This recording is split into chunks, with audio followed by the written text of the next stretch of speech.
Bismillahirrahmanirrahim. Assalamualaikum warahmatullahi wabarakatuh. Alhamdulillahi rabbil alamin. Lahu ma fis samawati wa ma fil ard wa lahul hamdu fil akhirah wa huwal hakimul khabir. Asyhadu an la ilaha illallah wahdahu la syarikalah wa asyhadu anna Muhammadan abduhu wa rasuluh.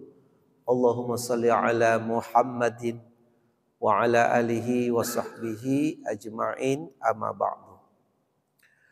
Bapak-bapak, saudara-saudara sekalian, sebelum kita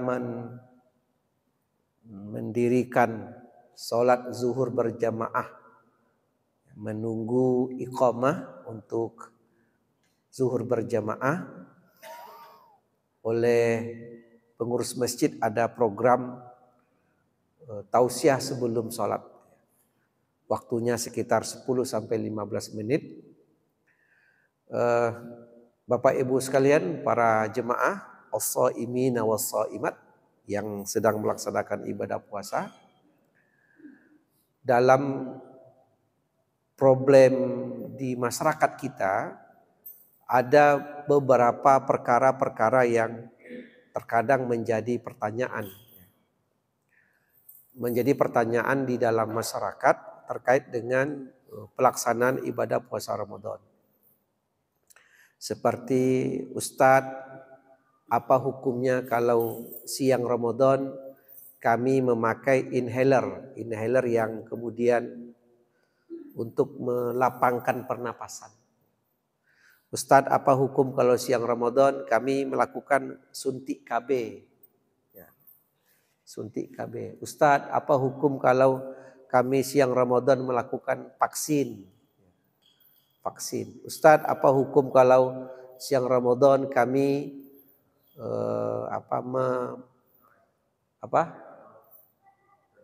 donor darah? Ya. Atau apa hukum kami siang Ramadan kami ke dokter kemudian diambil darah kami agak satu suntik itu untuk dicek. Nah, itu beberapa problem dalam masyarakat. Nah, untuk di Sabtu ini sedikit kita akan bahas supaya menjadi terang, ya, menjelang waktu 10 dan 15 menit. Bapak-bapak, saudara-saudara sekalian, dalam kitab-kitab fikih kita itu ulama ittifaq. Ittifaq itu sepakat, tidak ada perbedaan pendapat di dalamnya terkait dengan beberapa perbuatan yang membatalkan puasa. Ada 7 perbuatan yang membatalkan puasa. 7 itu: 1, tidak memasukkan sesuatu ke dalam 5 rongga anggota tubuh. 2, tidak melakukan hubungan suami istri di siang Ramadan. 3, tidak mengeluarkan air mani secara sengaja. Ya, kalau mimpi di siang Ramadan tidak ada masalah, mandi dan lanjutkan puasa. Yang 4, muntah dengan sengaja, orang yang muntah. Tapi kalau dari Simpang Panam pergi ke Bangkinang naik Superbad muntah, tidak masalah karena itu bukan muntah yang disengaja. Yang 5, haid, ya, nifas. Yang 6, orang yang gila ketika puasa Ramadan jam 1 siang gila. Oleh dokter ini sudah hilang ingatan. Kemudian yang 7 adalah murtad, keluar dari agama Islam. Nah, problema yang kita sebutkan di awal tadi itu selesai dengan yang nomor 1. Apa itu? Yakni menjaga sesuatu tidak masuk ke dalam 5 rongga anggota tubuh. Mana yang 5 itu? Pertama, rongga kerongkongan. 2, rongga hidung. 3, rongga telinga.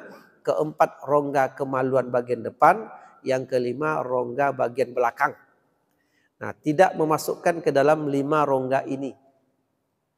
Nah, kalau masuk sesuatu ke dalam 5 rongga ini, itu puasanya batal. Kalau hanya masuk ke dalam mulut seperti berkumur-kumur, apa hukum berkumur-kumur ketika siang Ramadan? Bapak ngambil wudhu, ya, berkumur-kumur, puasanya tidak batal. Tidak batal, ya. Kalau soal makruh hukum nanti itu. Tapi yang jelas dia tidak batal. Tidak batal Pak. Meskipun nanti ada terasa dingin-dingin di kerongkongan. Tidak batal. Dengan catatan kalau airnya masuk 100%, pastikan 100% keluar. Jangan masuk 100% keluar cuman 70%. Tinggal 30% itu batal puasanya. Ya, nah itu mulut. Apa hukum menelan air ludah ketika berpuasa? Tidak batal. Sepanjang air ludahnya belum keluar. Kalau air ludahnya sudah keluar, ditelan balik, itu batal puasa. Jadi ada pula orang, kata Ustadz tidak ada masalah ya menelan air ludah ketika berpuasa. Air ludahnya sendiri Pak diletakkannya di gelas.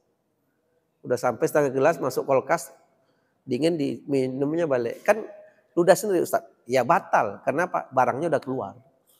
Nah itu batal. Jadi memasukkan satu ke dalam kerongkongan. Sepanjang dia tidak lewat kerongkongan tidak ada masalah. Nah, ya tidak ada masalah. Nah, seperti itu juga ibu-ibu yang mencicip makanan. Sepanjang tidak lewat kerongkongan tidak ada masalah. Ya. Tapi kalau dicicipnya sepiring itu beda. Itu bukan mencicip. Nah masuk ke kerongkongan. Ya. Nah kemudian apa memasukkan ke hidung. Nah ini terjawab nanti. Memasukkan sesuatu ke dalam hidung. Kalau dia hanya hidung bagian bawah saja. Seperti orang yang mengupil. Ada orang mengupil Pak. Mengupil itu tidak membatalkan puasa. Tapi kalau memasukkan sesuatu sampai ke dalam hidung yang atas yang panas ini, itu batal puasa. Maka orang yang punya inhaler ini, apa namanya itu, yang diciumnya supaya lapang pernapasannya, itu membatalkan puasa. Hati-hati ya, karena memasukkan sesuatu. Sama seperti orang ya mencium ya. Tapi kalau kita lewat ada tercium makanan tidak ada masalah. Atau tercium parfum orang tidak ada masalah. Tapi kalau sengaja mencium parfum, sengaja mencium, kemudian masuk sesuatu, hawanya itu ke dalam hidung, itu membatalkan puasa. Maka kalau ada bapak memiliki ketergantungan karena dia asma, ketergantungan dengan obat tadi, maka sebenarnya masuk saja bapak ini ke kelompok orang sakit. Nah, kemudian memasukkan satu ke dalam telinga, kemudian bagian depan dan bagian belakang. Sekarang kita pindah. Suntik KB, batalkah puasa suntik KB di siang Ramadan? Tidak Pak. Karena dia tidak memasukkan sesuatu ke dalam 5 rongga dan sifatnya tidak nutrisi. Tapi kalau sifatnya nutrisi seperti masuk ke dalam rongga darah, infus. Infus itu yang tadinya orang loyo sekarang jadi semangat ya. Itu membatalkan puasa. Tapi kalau suntik KB kemudian vaksin ya, atau mengambil darah 1 botol untuk diperiksa diabetes, asam urat, itu tidak membatalkan puasa, termasuklah di dalamnya donor. Cuman orang di siang Ramadan tidak mau donor kan, karena faktor loyo aja kan. Entah kalau pagi-pagi mungkin dia donor ya. Atau malam. Nah, jadi itu tidak membatalkan puasa. Ada orang nanti Pak, dia kepala matanya merah, dikasih obat mata, tidak batal puasa. Jadi itu perbuatan-perbuatan yang tidak membatalkan puasa kecuali dia masuk ke dalam 5 rongga tadi. Ada bapak-bapak ketika siang Ramadan pergi ke dokter, sakit perut. Ada sesuatu yang di dalam perut. Kemudian dimasukkanlah di dalam anusnya itu selang, endoskopi namanya itu. Nah, itu membatalkan puasa karena memasukkan sesuatu. Maka kalau bapak BAB, buang air besar bapak, kalau bapak ingin membersihkannya, bersihkan pakai punggung, pakai perut jari saja.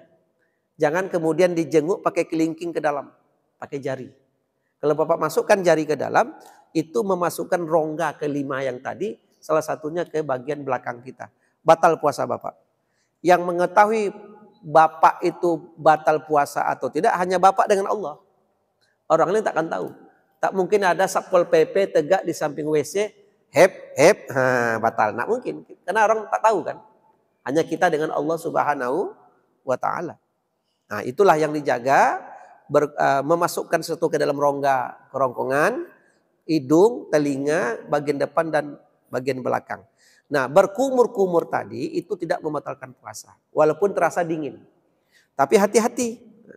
Kalau ada orang menyengaja berkumur-kumur untuk mendapatkan hawa dingin di kerongkongan, puasanya batal karena menyengaja. Jadi kalau berkumur-kumur biasa tidak ada masalah. Ustadz, kalau berkumur-kumur batal puasa? Tidak. Kalau berkumur-kumur pakai air kopi gimana Ustadz? Nah, ini macam-macam pertanyaannya.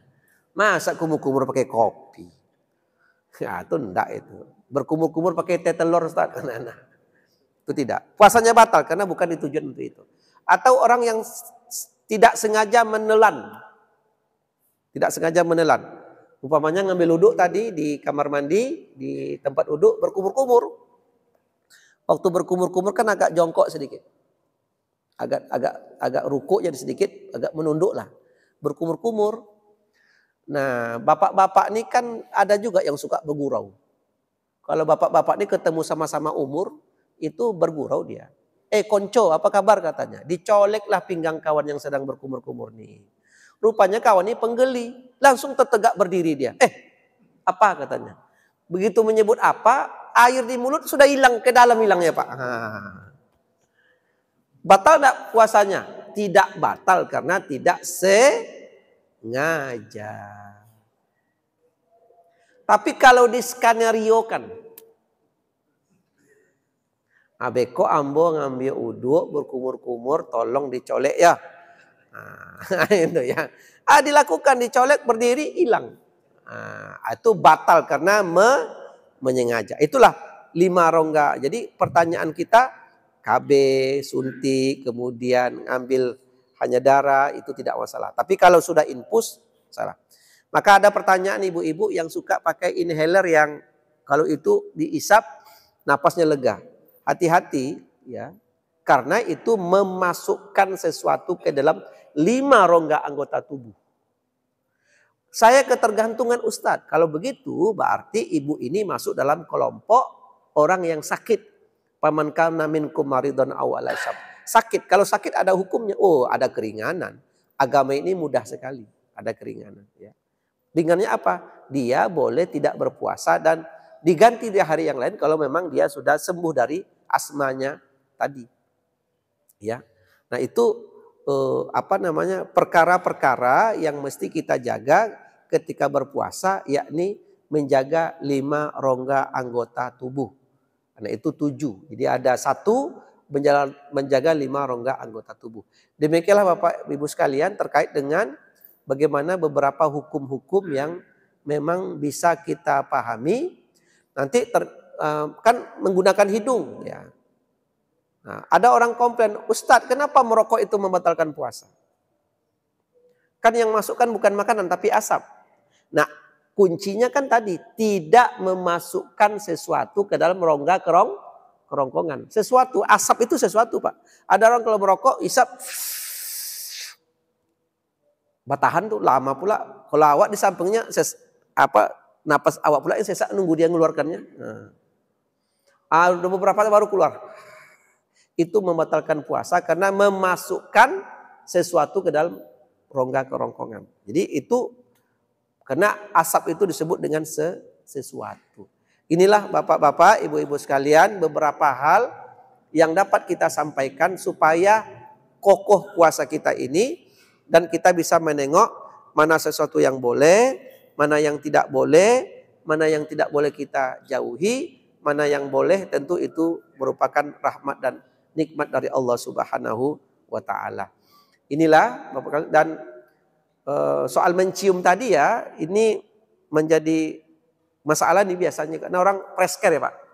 Presker ya. Presker mencium. Nah, ada di masjid kami sedang mengasuh tanya jawab di Majelis Ulama Indonesia di koran Rio Post setiap hari muncul. Tanya jawab MUI Indonesia, Majelis Ulama Indonesia Pekanbaru. Itu ada pertanyaan, apa hukum mencium istri ketika siang Ramadan? Mencium istri. Saya kemudian tanya dulu, yang Bapak cium istri siapa? Istri tetangga katanya. Enggak usah, istri saya sendiri katanya kan. Kadang mesti pula di-clearkan ini. Nah, itu tidak membatalkan puasa. Nanti ada namanya jima. Jima itu adalah melakukan hubungan badan suami istri. Jima yang seperti apa yang membatalkan puasa dalam konteks hukum keluarga? Biasa ini kita sampaikan waktu BIMWIM, bimbingan perkawinan. Kalau ada di Ar-Rahman, bimbingan perkawinan bagi anak-anak kita yang mau menikah. Jadi bulan Rajab, bulan Sa'ban kemarin ini banyak juga yang menikah anak kita ini. Nah, begitu sudah menikah sebulan, masuk Ramadan. Apa saja yang mereka jaga? Perbuatan yang hubungan badan yang membatalkan puasa itu adalah, maaf Bapak-bapak, enggak apa-apa saya sampaikan ya. Karena ini semuanya sudah 17 tahun ke atas nih. Kalau tengok-tengok jenggotnya sudah 70 tahun ke atas nih. Nah, perbuatan yang membatalkan puasa itu adalah, maaf. Apabila kepala kemaluan laki-laki tadi masuk ke rahim perempuan, terus dicabutnya balik, meskipun tidak keluar sperma, itu sudah membatalkan puasa. Tapi sepanjang itu tidak dilakukan, itu tidak membatalkan puasa. Berpandailah. Kalau dapat itu jangan dilakukanlah ya.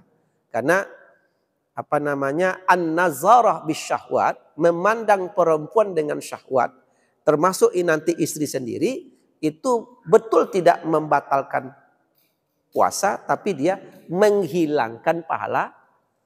Puasanya tidak batal, tapi pahalanya batal. Demikian Bapak Ibu sekalian yang dapat kami sampaikan. Mudah-mudahan ada hikmahnya buat kita bersama. Saya merasa ini paling perdana saya hadir di Sabtu Zuhur. Ini jemaahnya lumayan ramai ya, Zuhur. Cuman ramainya di pintu. Kalau besok boleh di sini lah besoknya. Demikian, wassalamualaikum warahmatullahi wabarakatuh.